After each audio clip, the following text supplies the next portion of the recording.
He was a very powerful king until he was betrayed for someone he never expected. He thought it was the end, but he reborn in a world where magic exists. Now he is a baby and he is planning to use all his knowledge to rise to the top. Our protagonist, a man called Gray. He didn't believe that silly myth about when a person has a close encounter with death they can see the light at the end of the tunnel until he experienced it himself. He was watching the city from the top like any other day. He is a king after all. But for any odd reason he was very tired, so he went to sleep. The thing is that he never woke up again. Someone murdered him. He had no idea who might be. Could be anyone. The truth is that he has a lot of enemies, but that didn't matter right now. He was living in the real life. That famous light at the end of the tunnel. And the first thing he notices when he reaches the light is that he was being born.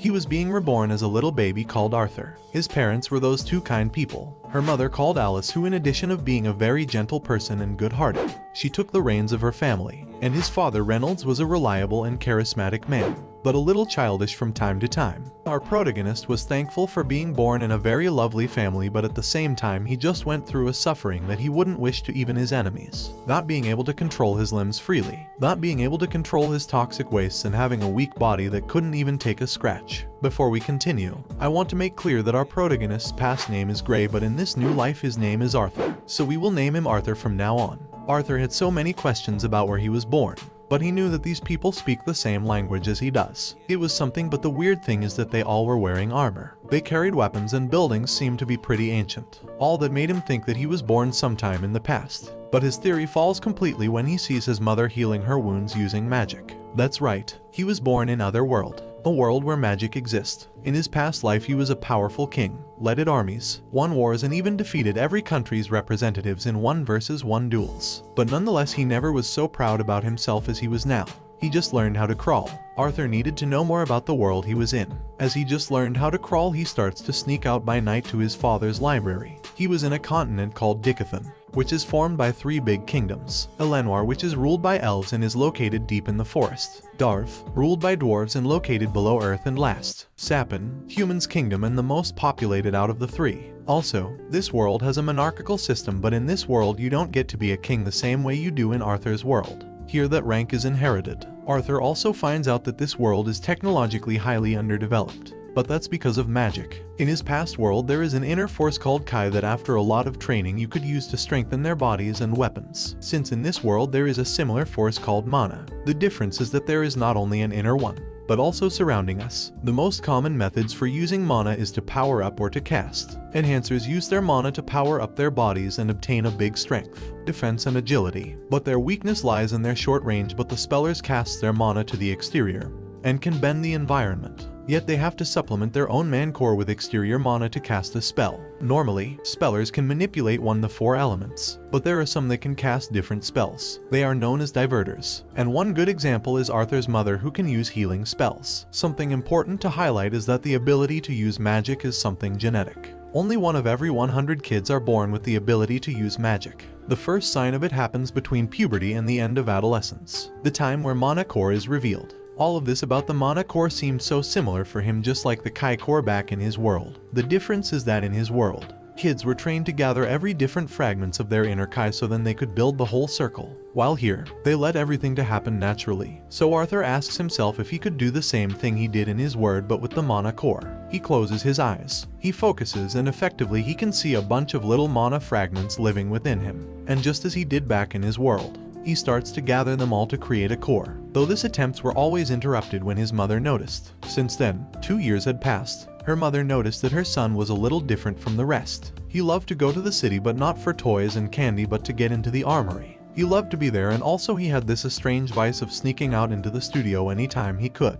Her mother was worried about what kind of man he would become in the future. She had to be a very strict mother to avoid his son to get into trouble. She could not trust in Reynolds after all. The guy wanted to teach him how to fight since he was just crawling. Arthur started studying his father and realized quickly that he was an enhancer. It would normally take him 3 minutes of concentration just to carry some simple rocks. His father used to train in the courtyard and he often used to make a mess. For example, this time he took out an enormous tree. Her mother came out to see what was happening and Arthur takes advantage of this to continue his training.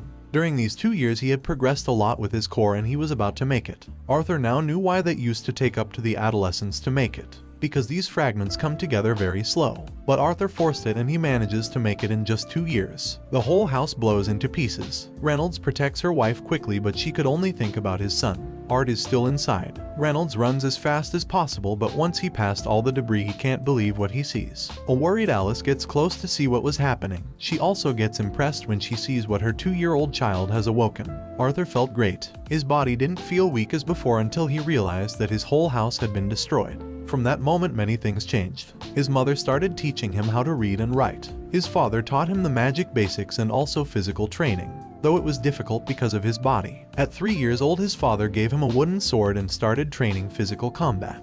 He had to train every day and he couldn't do what he wanted until he finished his sessions. And what he wanted to do wasn't playing video games or read manga, but to keep studying. The level of strength in this world is measured by the mana core's color. It starts being black because of the blood and other impurities mixed when the core is just formed, but as impurities gets filtered, the core becomes more pure. The order is the following: black, red, orange, yellow, silver, and the strongest of all, white. Every color has 3 phases: dark, solid, and clear. That is to say, to advance from red to orange, the person must go through dark red, solid red, and clear red. And their son was an exceptional prodigy, and his father thought that he was limiting his potential by teaching him alone instead of taking him to the right mentor. So he tells his wife that it is time to send him to the big city of Xyrus. Alice completely disagreed with that because his son was only 4 years old and she wasn't planning on send him alone to another city, until Arthur gives them an idea to just move out together. They thought that how couldn't they think about that before? So now everything was solved. They decided to leave the next day since their old friends, the Twin Horns, would travel to Xyrus as well. Finally, Arthur could get out from that little and calm town.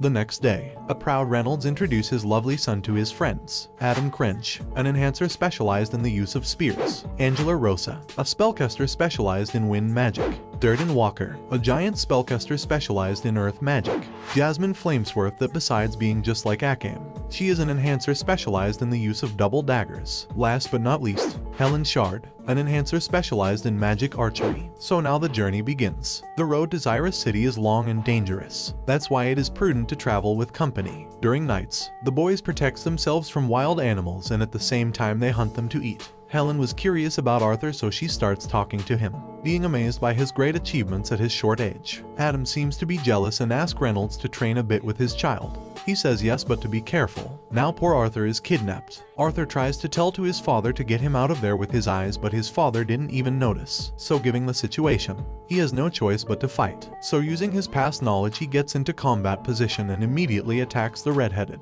Adam was standing confidently waiting to block the little one's attack, but Arthur suddenly disappears. Adam couldn't believe it. He had positioned himself at his back and now he couldn't defend himself, but little Arthur misses and loses his balance. The battle continues, and watch this fancy dodge. Just after that, he rushes into his opponent to tackle him. Once in the floor, he jumps to hit the final blow, but Adam was waiting for him with an unexpected kick that Arthur barely manages to avoid. Now it was him who was on the floor. The red-headed approaches and attacks him with everything he has got. Luckily, Arthur manages to block it, but he suffered the most because of his little body. The giant hits the red-headed for exceeding, but the red-headed says that exceeding my ass, and asks Reynolds what kind of evil training he did to this poor boy to making him a monster. But Reynolds says that he actually didn't taught him that. Arthur lies, saying that he learned it from his father and reading some books. So now the other were interested in learning some of his moves and techniques. A lot of days had passed since the beginning of their journey. The training he was giving it to Helen. Adam and his father was progressing well, but the one that had advanced the most was Jasmine.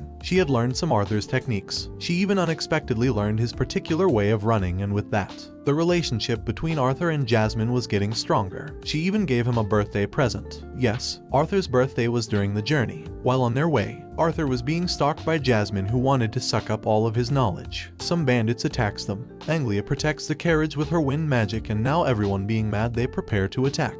The problem is that they were completely surrounded. There were some bandits that planned to steal everything they had and to kidnap the women and children to sell them. Arthur was so mad, but her mother doesn't let him out since he is just a baby. On the other hand, his father starts to beat up bandits like if it was a sport, although he almost loses it, but Helen saves him in last minute. Jasmine and Adam doesn't fall behind. They were pulverizing all those madmen, but Jasmine faces a hard opponent. It was a mage who fought with a whip. Being a dagger user, the reach difference was against her. Arthur was thinking about a way to help her when suddenly his father was hurt by the bandits' leader. Arthur hurries his mother to go and heal him, but weirdly she couldn't use her powers as she used to. Reynolds says don't worry, those wounds were not mortal. He even says to his son that once her mother finished her spell he should protect her and escape since he had enough strength to beat the bandits' leader, but he couldn't do it if he had to worry about both of them. Arthur refused to escape and tell his father that he can fight and he knows it, so he would be staying and supporting them, and his father says that the reason why he wants him to protect her is because she is pregnant. Now he understood his behavior during the whole journey and he now accepts his mission without a doubt. The enemy realizes that Alice was a healer, so their boss orders that she must not escape.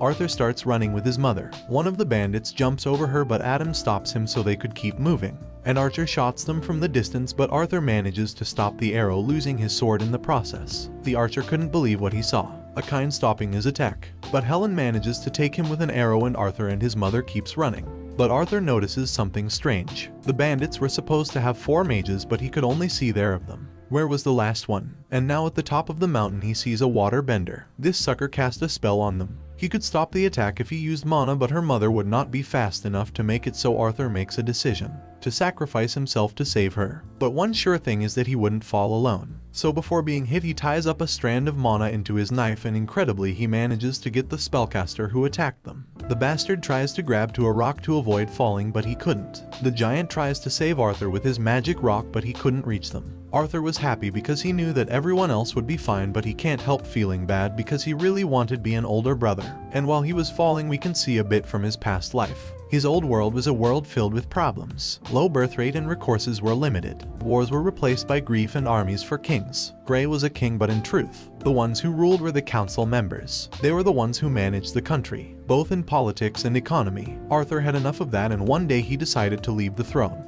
He dedicated all of his life in becoming the strongest. But why? At the end of the day he still was an orphan who lost everything he loved, and if he had the opportunity he would give it all to go back to his sperm and to be with everyone again. But it was impossible. This was the end. Or maybe not, since for any odd reason Arthur managed to survive. The bandit wasn't so lucky. The problem is that he was injured and had no idea where he was. With little strength he managed to eat a bit and to drink some water. He closes his eyes and he goes to rest. When he wakes up he was feeling better and he can stand up on his feet. He grabs the things that still works and looking back at what happened he couldn't believe that he survived a fall like that.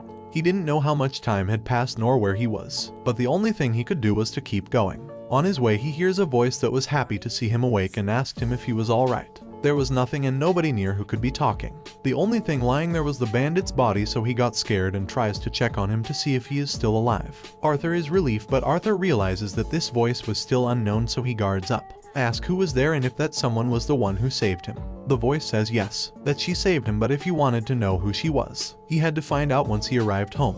Arthur asks why should he obey, and the voice says that she is the only one who could take him home. So Arthur's attitude changes and starts to talk to the voice more respectfully. The voice liked that new attitude, so she shows him the way. Now that he knew where to go, he starts moving immediately since the woods is a safer place when there is light. On his way Arthur starts asking to himself what kind of magic she could use to save him. Also, who could she know where they were going to land and why did she only save him? The more he thought about it, the more questions he had. On his way, Arthur finds a river and he can't help but to enjoy it a bit. The voice says he is reckless for doing that. Arthur immediately covers his parts, but the voice says that he shouldn't worry. There wasn't much to see anyways. Arthur's pride was hurt, but a king should always be calm and still. He finally reached the right place. The voice welcomes him. Arthur, confused, said hello to the giant mountain, and the voice says that it would be interesting, but she was not that bunch of rocks. Arthur entered the cave, and after falling he finally meets his savior. She was intimidating. She was a Pekka's. She starts to get close to him. Arthur can't help to be scared and he starts to get back, but she really wanted to heal him. Then she says that she would create a dimensional portal strong enough to send him home. It would take a long time, but meanwhile he could eat from the plants and spices she had inside. Her appearance was horrific, but the truth is that she was kind. Arthur asks her name. Her name is Sylvia, and now he can't stop asking her questions, which she answers gladly.